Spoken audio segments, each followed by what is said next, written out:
This is Make It Plain. Make it plain. MIP With Masamela Matfumo. Mark Thompson. Make it plain. Get woke.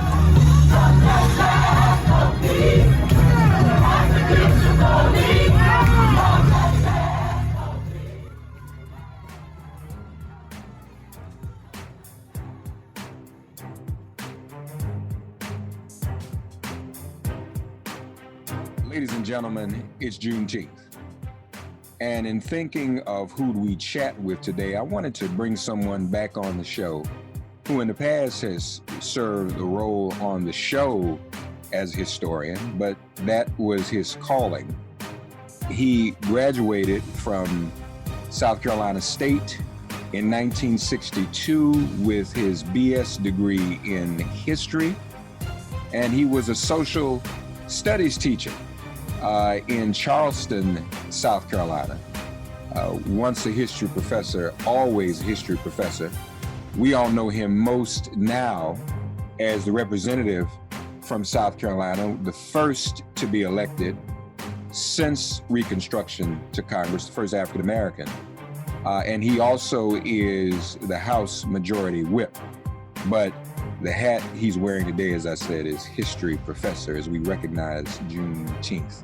The Honorable James Clyburn joins us once again on Make It Plain. Good to see you, Doctor. How are you?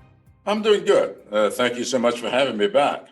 Yes, sir. I want this to be your classroom. And, obviously a lot of people are talking about Juneteenth, even folk who've never known about it before. It's popular this year for good reasons and bad, obviously for all the things that we've been facing this year in this pandemic and police-demic. But from your perspective as a history professor, from those who don't know, and from you being a teacher in the classes you taught, talk to us about Juneteenth and what you've imparted to your students over the years. Well, thank you once again for having me. The thing that I like most to talk about when it comes to Juneteenth is its origin. As most of us are aware, the Emancipation Proclamations, and I'm putting an S on that because people seem not to realize there were two. One that freed Blacks in the District of Columbia. And there was a second one written in 1862, but made to be effective January 1, 1863. So Abraham Lincoln signed two Emancipation Proclamations freeing slaves. Now, the second one, effective January 1, 1863, freed Blacks in the former slave states. Now, I know we're being a bit technical here, but that's what it did. It meant that if you were held in slavery in any other state, not a slave state, you were still not free. That's why we had to have the 13th Amendment. And those people who may have watched the movie Lincoln, you saw that the big battle, that movie was about the battle of getting the 13th Amendment. Abraham Lincoln knew exactly what he was doing. He did everything he could to get the 13th Amendment passed because he knew two things. First, he had not freed all Blacks. And he knew, secondly, that the moment he stepped out of office, the executive order, you see, the Emancipation Proclamation was not legislation passed by Congress. It was an executive order by the President of the United States. Executive orders are very powerful. A lot of people don't realize the armed services were integrated by an executive order by Harry Truman in 1948. So, but executive orders die with the president. The next president, unless he or she renews it, it will not be operative. So here we are, January 1, 1863, all Blacks in the former slave states, of which Texas was one, were freed, except for the fact that it was not communicated to all Blacks. So Juneteenth comes about because it was on June 19th 1865, that General Granger went to Galveston, Texas, to inform the slaves there that they were free. Count it up. January 1, 1863 is when the Emancipation Proclamation became effective, and blacks in Texas were free, except nobody communicated it to them, and they didn't know. So I like to talk about Juneteenth as being an example of the importance of communicating. So if a thing happened, there's old adage that they use in law schools a lot. If a tree falls in the woods and nobody is there to hear it, does it make a sound? That's the case. So if blacks were freed and nobody told them, do they have any freedom? Mm-hmm. And so that's what Juneteenth is all about. That's the day that General Granger freed the blacks in Galveston, Texas. Yes, sir. Yes, sir. So now, just to go back now, the Second Emancipation Proclamation went into effect January 1st, 1863. That's correct.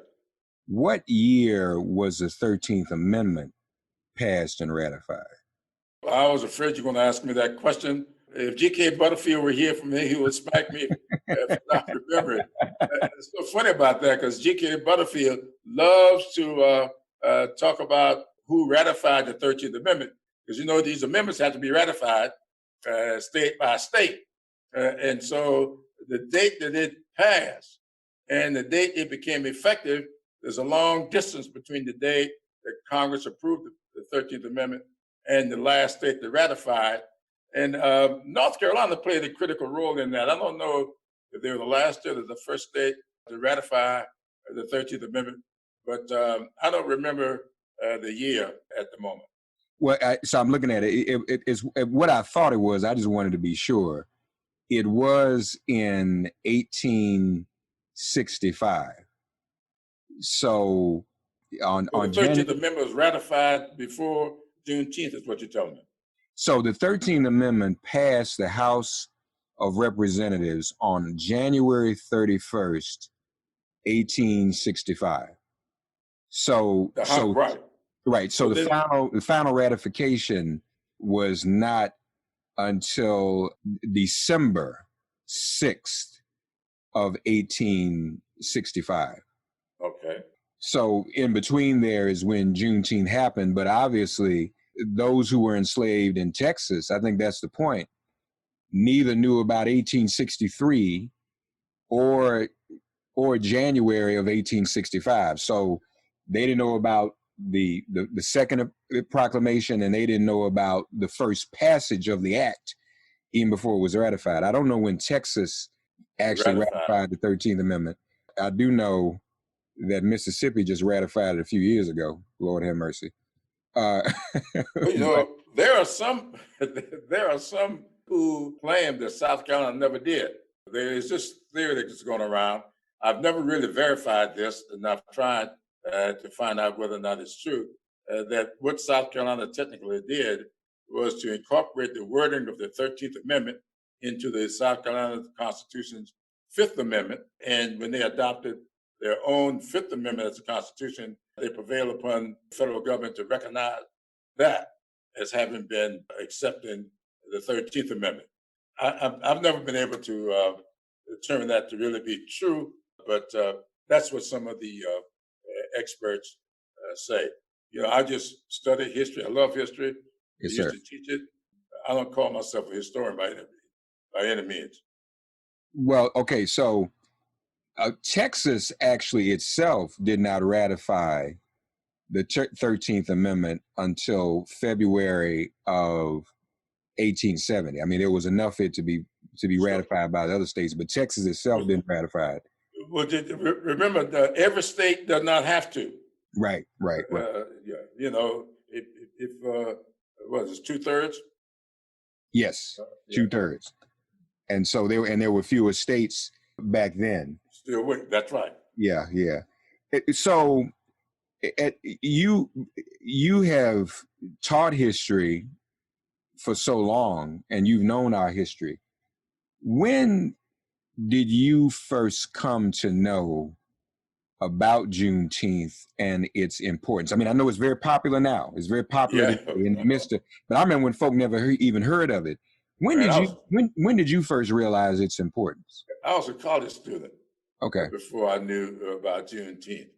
And really, when I first learned about Juneteenth, I thought that it was June 19th, 1863. Mm. It was not until I started doing the research and I found out that no, it was not the June 19th, 1865. I thought they got the word 6 months later. Nope, they got the word 2 years and 6 months later, 30 months. Wow, wow. Now, what I'm also looking at too, and again, I don't know how accurate this is, but there's something here that says South Carolina ratified in November of 1865. Right. Yeah. That's what I'm saying. The question is, did South Carolina take a direct vote on the ratification, or did they incorporate that language into the state's constitution? I think it's the Fifth Amendment to the state constitution. Whether or not that was considered to be ratification, that is the thing that there's debate on. Having not been present, I don't know exactly how technical that was.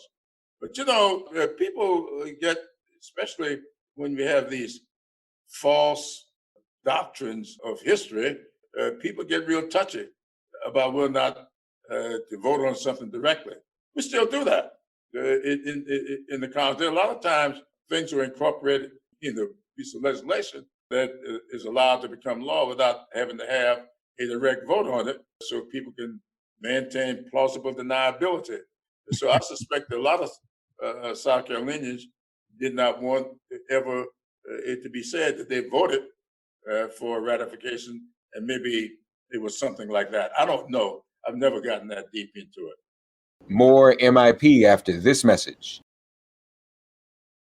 So I'm curious, if we're looking at 1865, and I know you know this history well too, how long or how close to 1865 was South Carolina's congressional delegation that looked like us, that represented us?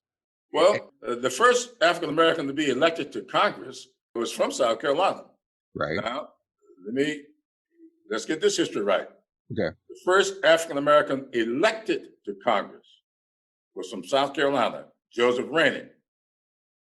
Now, that was 1870, December, in a special election, December 1870. So come December 2020, we're going to celebrate the 150th anniversary of the first Black person being elected to Congress. And we're going to have a big ceremony there in the Capitol. We're going to have a big display dedicated to him. And I am hopeful that I get it done by then.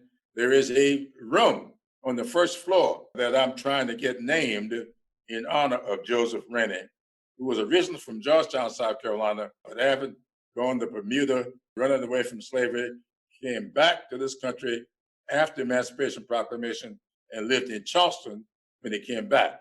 Now, the reason I emphasize the election part is because back then, there were two Black United States senators. Now, one from Louisiana and one from Mississippi. And of course, they were not elected, popularly elected. They were elected by the Senate of their state. Right. And sent to Washington to represent and that's them. how they did it back then, just to be clear. That's right. They hadn't started popular election of senators yet.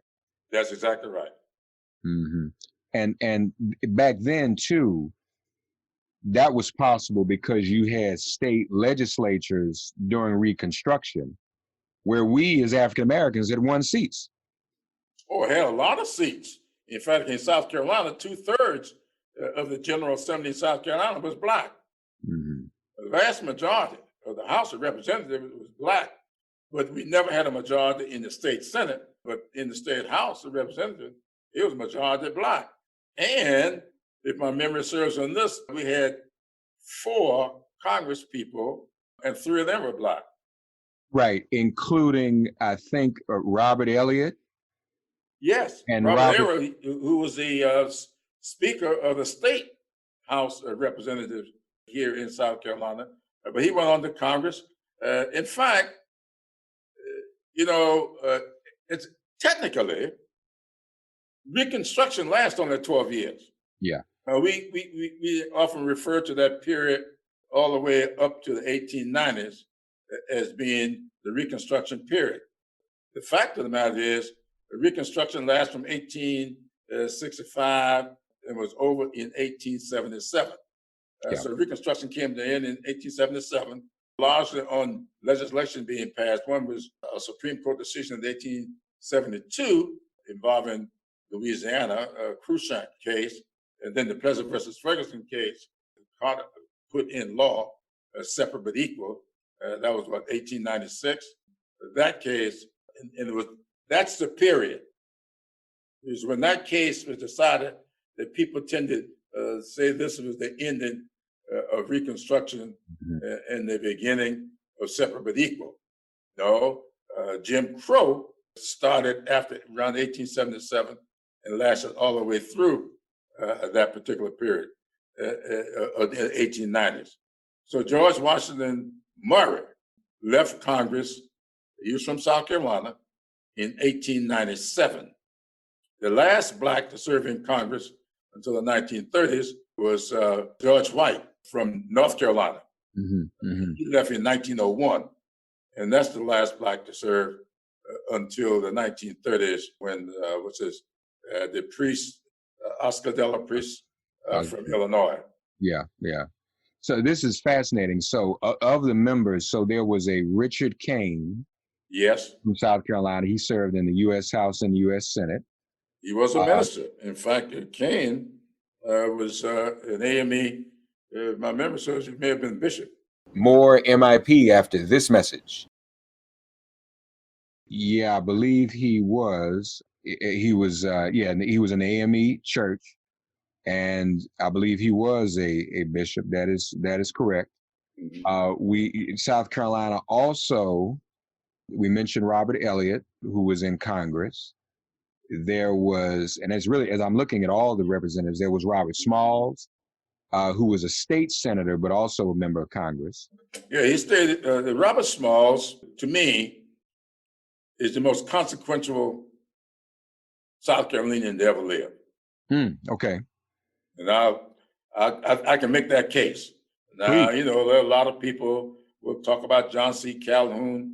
They may even talk about Strom Thurmond and a bunch of people, but I can make the case that Robert Smalls was the most consequential South Carolinian ever. And I believe that very strongly. Well, tell us about that, because I want people to hear that history. Make the case, if you would. Well, Robert Smalls was born into slavery. Born in Beaufort, South Carolina. His mother was a slave. They were in the possession of the McGee family.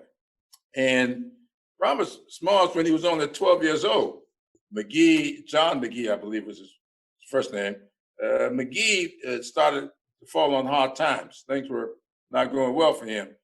He then sent Robert Smalls to Charleston to work on the waterfront. And he was only 12. He worked on the waterfront, and under the deal back then, slaves could be farmed out, and whatever income they made went back to the master.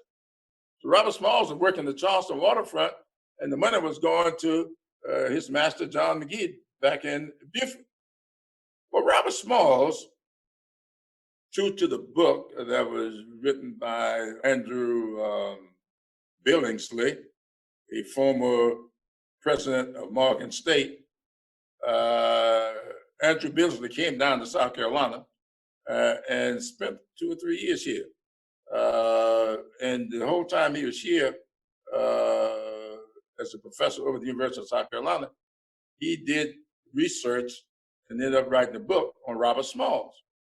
And the book is entitled Yearning to Breathe Free.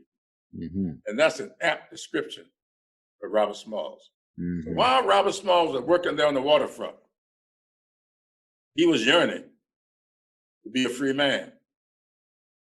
He started studying the currents. He was observant of the captain of the ship. The ship was named the Planter. And he was working on that ship, observing how the captain ran the ship, learning how the currents of the Charleston Harbor. He was listening to the whistles as the captain used the whistles to signal certain things for the ship to pass. And he was watching the habits of the captain and everybody working there. So Robert Smalls, after he thought he had learned enough, one night, he noticed that the captain and everybody on the ship, they weren't paying attention to them. They were slaves, and he thought ignorant. And so, like every Friday night or Saturday night, I don't remember which one it was, but on the weekends, they would go into town, leave the ship to the slaves. And they would all go into town and participate in whatever activities, most of which was a lot of drinking. So one night, when they all went to town, they left nobody on the ship but the slaves. Robert Smalls absconded the Planter. And he planned it well. Everybody on board wouldn't go with him, but everybody who wanted to go, he took them with him. And because he knew what whistles sounds to make, as he passed Fort Sumter, he pulled the whistles and was waved through, because the people at Fort Sumter, who was supposed to be guarding the harbor, thought the ship was being manned by the captain and gave it safe passage. Because he knew the currents, he knew exactly how to get that ship out of the Charleston Harbor. He stopped up on the north, what's now North Charleston, picked up his wife, children, and a few more friends, and went on to deliver that ship to the Union soldiers. And to reward him, he was given $1,500 in cash and his freedom. And Robert Smalls turned that $1,500 into great wealth. And he became a member of Congress. Now, before he became a member of the House of Representatives here and Congress, Robert Smalls, in the company of a Presbyterian minister, now his freedom, it was like 1862 in March, the spring of 1862 when he did this. That following August, he, in the company of a Presbyterian minister, went to Washington and sat down with Frederick Douglass and Abraham Lincoln. Wow. Abraham Lincoln, you may recall, was a big advocate for Black folks being inducted into the army to fight for their own freedom. On the Union side, they were not allowed to do so until it looked like the North might lose the war. And they needed manpower. So they made the case. Abraham Lincoln entertained Frederick Douglass and Robert Smalls. They made the case for Blacks going into the army to fight for their own freedom. Robert Smalls was authorized to come back to South Carolina and recruit Blacks to serve in the army. He was authorized to get up to 40,000 Black troops, which he did. Hmm. Think about that. Wow. He came back to South Carolina, recruited up to 40,000 Black people to fight for their own freedoms. He continued to work on that ship because he was inducted into the Army, because even back then, because he didn't know how to read and write, he was not allowed to go into the Navy, but he was inducted into the Army, and then the Army assigned him to the naval ship, to the Navy. Mm. And he helped them win the war by knowing the currents in the Charleston Harbor. And then, of course, 40,000 troops. And a lot of historians say that's what made the difference in winning the war, those 40,000 Black people that were inducted into the Army by Robert Smalls. Now, what's more consequential than that? Right. Now, he follows all of that by getting elected to the South Carolina legislature, where he served for 10 years.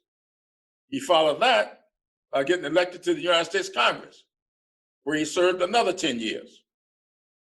The backdrop to all of this, Robert Smalls was a member of the Constitutional Convention of 1868, I believe it was, or 66. That is when, remember the Emancipation Proclamation of 1863, then South Carolina had this Constitutional Convention to figure out how all this is going to get done. And of course, he was a member of that convention. Robert Smalls was also a member of the 1895 Constitutional Convention.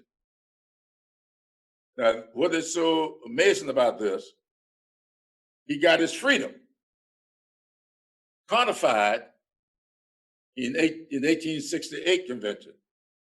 He got his freedom taken away from him in the 1895 convention. According to my research, he was one of only two people who went to both conventions. Yeah, yeah. That's an incredible story. Well, there's one other story I want to tell you about Robert Smalls. Please. So Robert Smalls goes back to Beaufort. By this time, John McGee was really in bad shape. Lost all of his wealth. Mm-hmm. His wife took ill. Mm-hmm. Robert Smalls bought the house that he was a slave in and brought the widow of McGee into that home and took care of her till she died. Wow. That's something else. Yeah, no, I agree with you. He of all the folk, he was definitely the most consequential. I'm just gonna lift up a couple other names before we go, since we're on South Carolina. Alonzo Ransier. He was in Congress. And he was also Ransier. He was also Lieutenant Governor of South Carolina from December 1870 to December 1872. So you all had a Black Lieutenant Governor even then. And folks, this is the point. This was the power of Reconstruction. There were thousands of Black elected officials, and that's why they took it away, because we were cleaning up. And lastly, Jonathan Wright, state senator and first Black associate justice of the South Carolina Supreme Court, 1870 to 1877. Things that, you know, would be unheard of today, so to speak, in terms of the way. But that's where we were, and that's what we got. But well, you know, we had a second lieutenant governor too, R.J. Gleaves, I believe was his name. Okay. And Secretary of State, State Treasurer. There was a Black State Treasurer. There's an interesting story about him, Cardoza.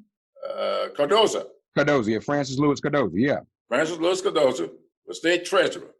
A lot of people don't know it, but Cardoza High School in Washington, D.C. was named for Francis Cardoza, who escaped from South Carolina. I say escaped because when they were, you know, way in Hampton, who people are now talking a little bit about, and I think we're going to have some adjustments made to South Carolina history.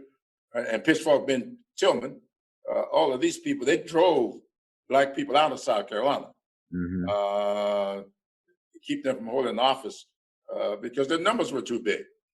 And so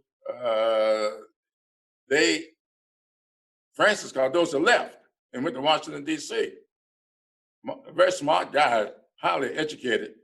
And he kind of became one of the top educators in Washington, D.C. And subsequently, Cardozo High School was built and named in his honor.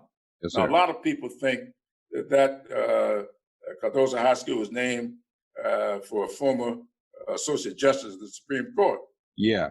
But no, it was Francis Louis Cardozo. Yeah, a lot of people do think that, you know.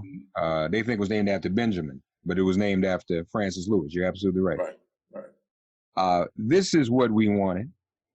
We wanted folk to hear you flex that history muscle of yours. And folks, it's important because as far as I'm concerned, Congressman Clyburn is continuing in a tradition in terms of Black South Carolinians who struggled and fought their way to represent their community. And that struggle's not over. So to me, he's a direct link to that history that he's just shared with us. And we are more than thankful for that. Congressman, I know you don't call yourself a historian, but you've taught. So, Professor, thank you. Thank you. It's a Appreciate pleasure. being here. Happy Juneteenth to you. Same to you, my man. All right, all right. Thanks for getting woke and listening to Make It Plain. Please remember to listen, like, and wherever you get your podcasts, please give the show a 5-star rating. And please do spread the word. Let's all continue to pray for each other during this pandemic and this police-demic. If all hearts and minds are clear, it has been made plain.